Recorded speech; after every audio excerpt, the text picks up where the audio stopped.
너는 나랑 끝까지 간다 이랬는데 학원이 힘들어지니까 버리더라고요. 학원 자체를 버리신 거예요? 학원 자체를? 아니 학원이 있었는데 나만 버린 거예요.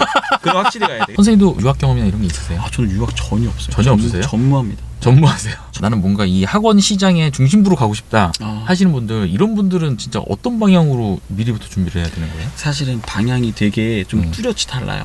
수익 구조는 어떻게 되는 거예요? 이것도 학원마다 다른데 보통 대치동 처음 들어가는 경우는 이제 월급이에요.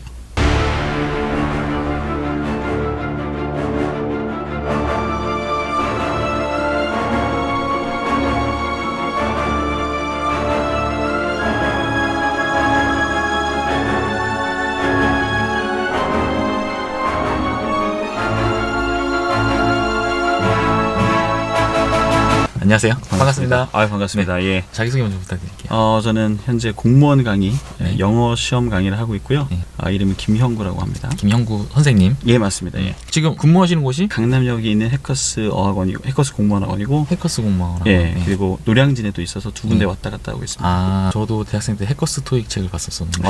안 본 사람 없죠. 공무원 영어 강의는 뭐 좀 다른 건가요? 다른? 결국엔 이제 영어 시험인데 공무원 시험에 영어 과목이 있고 그쪽에 최적화가 돼갖고. 그렇죠. 거기에만 딱 맞춰서. 공무원은 토익 점수가 필요한 게 아니라 시험을 보는 거예요, 영어 과목을? 이제 7급 같은 경우는 국가직은 토익 같은 인증시험으로 대체가 이미 된 상태고, 7급 중에서도 지방직 서울시는 아직 대체가 안 됐고, 또 9급 같은 경우에는 지금 대체가 아직 안 된 상태고.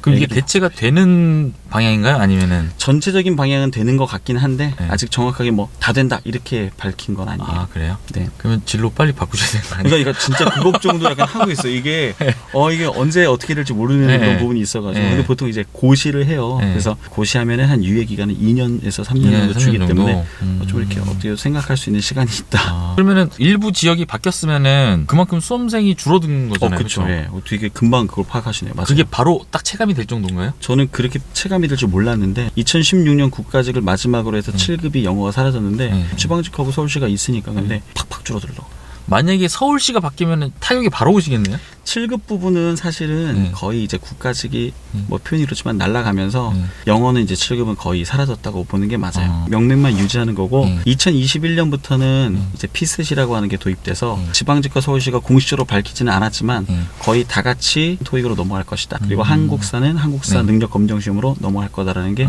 중론입니다. 선생님 같은 경우는 어차피 영어를 가르치시는 입장이시니까 지금은 시험에 최적화된 과목을 가르친다고 하시면은 이제는 아예 그냥 토익 강사로 전향을 하셔야 되는 건가요? 근데 지금 제가 말씀드린 게 대부분 다 7급 얘기고 9급은 아직 얘기가 없어요. 그리고 9급을 보통 준비하는 학생들이 한 번 시험 보면은 한 23만 정도 보거든요. 그러니까 수능이 한 49만 정도 보니까 엄청나게 많은 학생을 보고 있기 때문에 사실 이제 9급을 그냥 계속 하면 되거든요.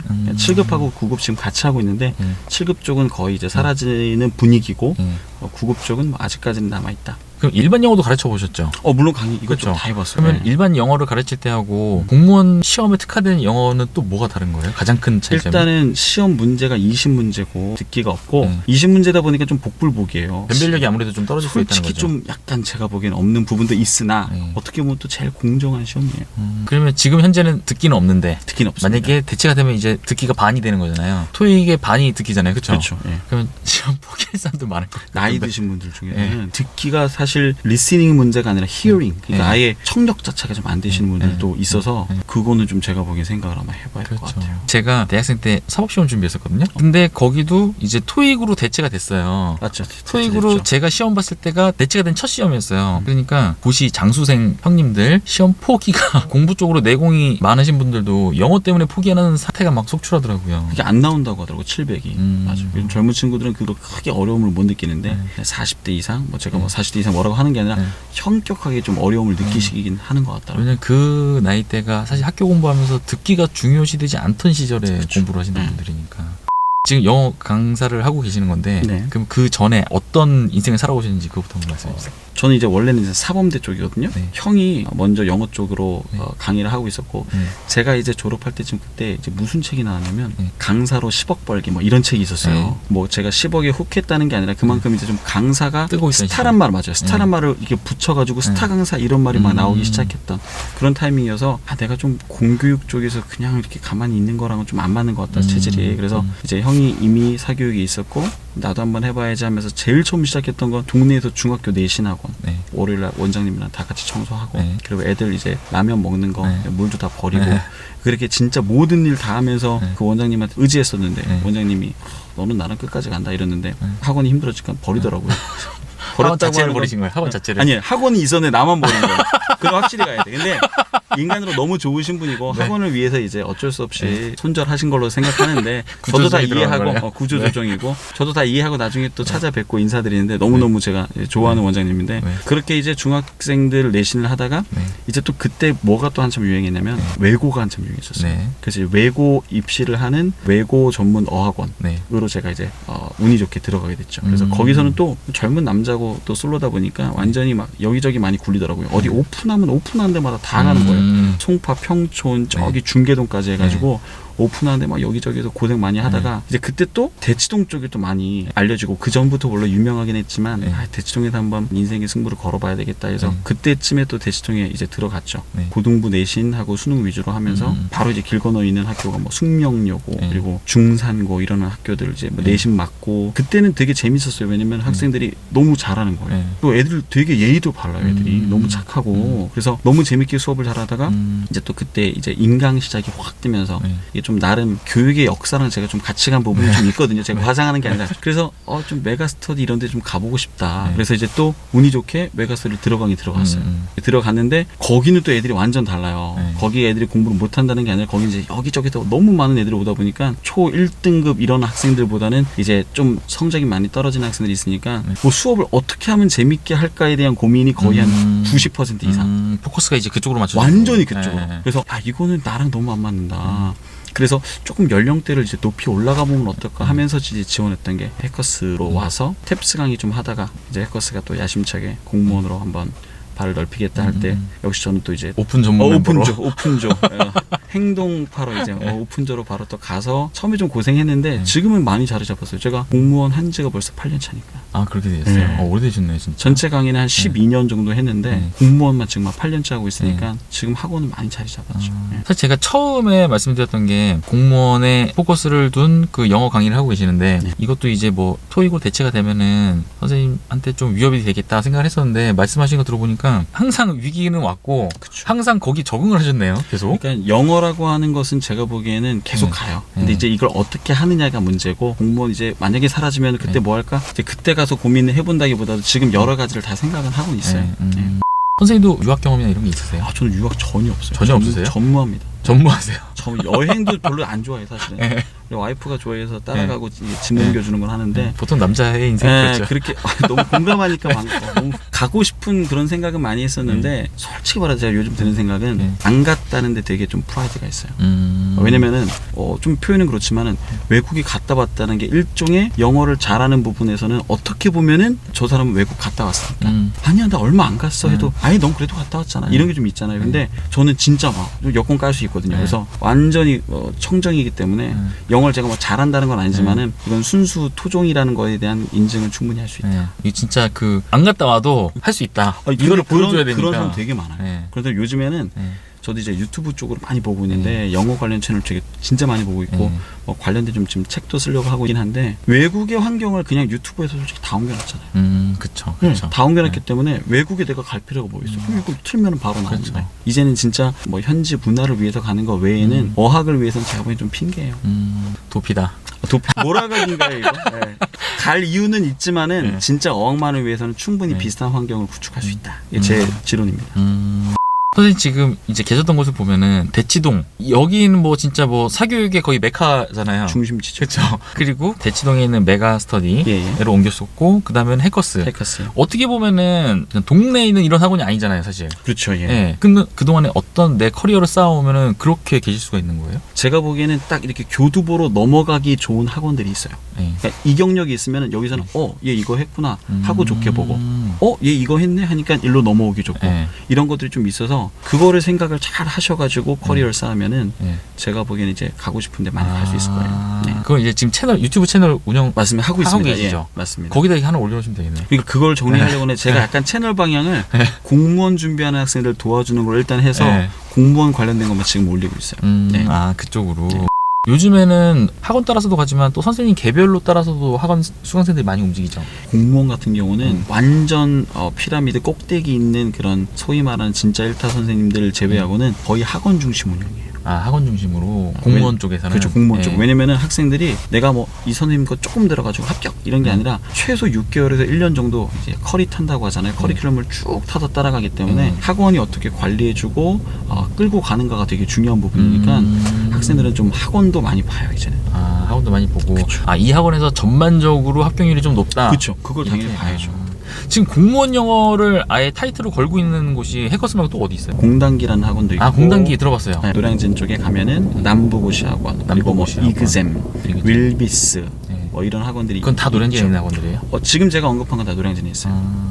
나는 뭔가 이 학원 시장의 중심부로 가고 싶다 하시는 분들, 이런 분들은 진짜 어떤 방향으로 미리부터 준비를 해야 되는 거예요? 사실은 방향이 되게 좀 뚜렷이 달라요. 동네에서 내가 하겠다라고 하면 사실 학원을 만들 필요도 없고 그냥 공부방 요즘 잘 돼 있어서 공부방으로 본인이 어느 정도 수입을 창출할 수 있어요. 근데 이게 아까 말씀하신 것처럼 중심부로 가려고 하면은 일단은 중심부로 들어와야 돼요. 그러니까 대치동에 있는 어떤 학원 이런 식으로 해서 경력을 그쪽에서 써야 그렇죠. 된다고. 네. 애초에. 약간 대치동이 아닌 데서 경력은 그냥 강의를 안 한 것처럼 봐요. 물론 이제 이것도 케이스 바이 케이스겠지만 솔직히 또 강사는 이 학벌을 무시할 수는 없거든요. 그러니까 뭐 스카이면은 당연히 그거에 대한 메리트가 상당히 있는데 어떻게든 간에 꿰차고 들어가서 본인이 서울 4대문 안에 있는 대학 요 정도고 뭐 지방대라고 해서 제가 안 된다는 건 아닌데 아무래도 부모님 시선을 무시할 수가 없거든요. 그 약간 시선만 바꿀 수 있으면은 그때부터는 이제 진짜 스카이캐슬 선생님처럼 이제 되는 거 제가 보기에는 충분히 가능하다고 보거든요. 그러니까 결론적으로는 일단은 중심부에서 가르쳐라. 거기서의 경력이 인정된다. 네. 저는 그렇게 생각합니다. 저도 뭐 그렇게 뭐 스카이에 나온 거 아닌데도 불구하고 선생님 학교를 어디 줬어요? 저는 성균관대학교를 성균관대학교. 예. 영어 강사 쪽으로 나가는 거하고 대학원은 상관이 있나요? 저는 거의 무관하다고 봐요. 하려고 한 게 아니라 그런 경력을 가진 분들이 들어오는 케이스예요. 내가 학원을 해야지 해서 석사를 받는 게 아니라 석사 있는 분들이 하다 보면 학원을 하게 되는 경우가 있는 거지. 애당초 나는 학원을 위해서 학원을 할 거야, 석사할 거야. 이거는 저는 그렇죠. 거의 내가 못 본 것 같아요. 학원을 학원에서 수업을 해야 되는데 굳이 이런 논문을 쓸 필요는 없다는 그렇죠. 얘기니까. 네, 그건 별 상관이 없죠. 유치원 초중고생을 가르치는 학원도 있고 그렇죠. 지금 하고 계신 것처럼 어떤 성인들을 대상으로 하는 강좌도 있고 그렇죠. 어느 쪽에서 진에 맞는지 따라서 또 앞으로 진로가 바뀌기도 하나요? 그러니까 그거는 일단은 저는 다 경험을 해봐야 된다고 생각해요. 그러니까 예를 들면 저는 중학생들 가르칠 때 되게 잘 맞는 줄 알았어요. 근데 고등학생 가르쳐 보니까 더 잘 맞는 거예요. 근데 고등학생이면은 되게 잘 맞는 줄 알았는데 성인을 만나보니까 또 성인이 더 잘 맞는 거예요. 지금은 되게 거기에 만족하고 있는데 또 오히려 성인해 보니까 난 오히려 유초등이 맞다 이런 게 있기 때문에 일단은 다 해보는 게 좋아요. 저는 진짜 개인 성향 다 다를 수 맞아요. 있으니까. 다 다를 수 있어요. 그거는 누구 조언으로 되는 게 아니라 한번 해봐야 돼요. 그렇게 경험을 다양하게 해보고 그다음에 내가 원하는 내 앞으로의 목표에 맞춰서 그런데 사실 이게 또 편하게 말하면 장사라고 지식 장사라고 말했을 때 시장을 무시할 수가 없어요. 예를 들면 이제 수능 같은 경우에 제가 아까 막 뭐 무슨 10억 강사 이런 얘기 나올 때 그때 수능 영어 시장은 완전 피 터졌죠. 그때 뭐 얘기 나온 게 뭐 강사 연봉이 28억이다 뭐 이런 거 막 기사에 나오고 했을 때였는데 지금 수능 영어 어떻게 됐어요? 평준화되는 순간 그렇죠. 완전히 많이 죽어버려요. 그때는 이제 내신 같은 거 사람들이 막 좀 아이 뭐 내신을 하고 그래 약간 계륵처럼 생각했었는데 그렇죠. 지금은 내신으로만 모아가지고 강의 잘하는 사람들도 계시고 그러니까 요 어떤 시장의 흐름을 반드시 봐야 돼요. 지금은 솔직히 제일 핫한 건 공무원이에요. 아 그래요? 네, 지금은 영어에서 제일 핫하다. 물론 이것도 사람 생각마다 다를 수 있는데 가장 많은 학생들을 대상으로 강의하고 수익적인 면에서 봤을 때는 이제 1타 기준으로 봤을 때는 공무원입니다. 일단 듣는 사람이 많다는 말씀이신가요? 꼭 듣는 사람이 많죠. 그럼 이제 이런 유명한 학원에서 근무를 하시게 되면은 수익 구조는 어떻게 되는 거예요? 이것도 학원마다 다른데 보통 대치동 처음 들어가는 경우는 이제 월급이에요.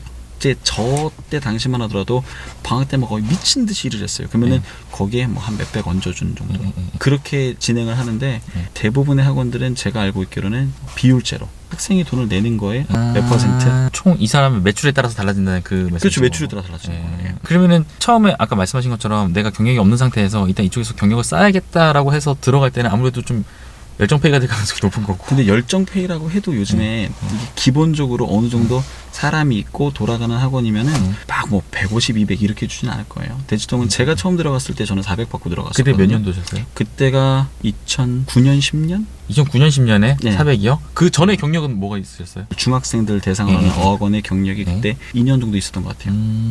아, 지금도 대치동은 그 정도 받을 수 있나요? 그거는 정확히 모르겠어요. 이제 예를 들면 그때 원장님이 조금 더 챙겨주신 것도 있을 수 있고. 그러니까 저는 솔직히 그때 당시에는 400이라는 돈을 딱 받았을 때 저는 완전 입이 떡 벌어졌어요. 그 당시에는. 그렇죠. 이런 돈을 내가 많이 쓰다니. 더 놀랐던 건 400에서 방학 때는요 물어봤더니 좀 고생하니까 50 더 준다는 거예요. 그래서 방학 때 한번 해봤는데 미치겠는 거예요. 너무 힘든 거예요. 죽겠는 거예요. 200을 더 주더라고요. 그래서 저는 딱 200을 더 준 거 받고 약간 이렇게 나만 챙겨준 것 같은 느낌 있잖아요. 그래서 난 여기서 뼈를 묻어야 되겠다.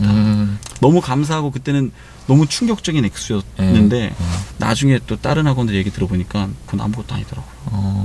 이게 사실 대치동이라서 가능했던 이야기죠? 그런 것 같아요. 제가 보기에는. 제가 처음에 들어갔던 어학원은 200 플러스 마이너스부터 시작했던 것 같아요. 그래서 뭐 좀 뭐 열심히 하니까 올려주고 해가지고 올라갔는데 그래도 아까 얘기했던 딱 그 400을 찍는 액수 정도는 아니었던 것 같아요.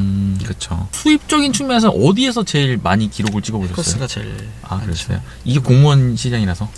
사실 전 공무원전에 탭스 있었는데 방학 달에 학생들이 많을 때는 그때 이제 많이 찍어요. 학원 강사라고 하는 게 개인이 하는 사업자거든요. 그러니까 하다못해 복사비 같은 것도 다 제가 나가는 거예요. 근데 또 복사비를 그렇게 낸다는 얘기는 그만큼 학생이 많다는 얘기니까. 그렇죠.